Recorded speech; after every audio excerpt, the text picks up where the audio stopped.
நாங்கெல்லாம் 30% இருக்கிறோம் all India லெவல்னு சொல்ல முடியாது. நாங்கள் எஸ்சி, அதில் இன்னும் சாதி, நாங்கள் 2% இருக்கிறோம், நாங்கள் 1.5% இருக்குன்னு தான் சொல்ல முடியும். 2% இருக்கிறவன் நீ எங்கே எம்எல்ஏ ஆகிறது, எங்கே எம்பி ஆகிறது, எங்கே சீஃப் மினிஸ்டர் ஆகிறது, எங்கே நீ பிரைம் மினிஸ்டர் ஆகிறது. முன்னால் எந்த காலத்திலும் பொலிட்டிக்கலாக எமர்ஜ் ஆக முடியாத அளவுக்கு ஓங்கி அடிக்கிற உள்குத்து தான் சப் கேட்டகரைசேஷன். எந்த காலத்திலும் நீ ஒற்றுமையாக இருந்து விடக்கூடாது.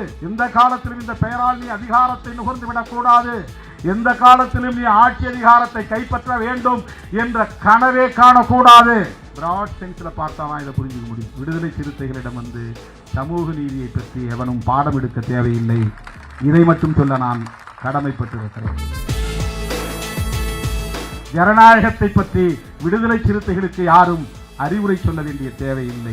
யார் எந்த நிலையிலே அடக்கப்பட்டிருக்கிறார்கள், ஒடுக்கப்பட்டிருக்கிறார்களோ அவர்களின் பக்கம் நிற்கிற இயக்கம் தான் விடுதலை சிறுத்தைகள் கட்சி.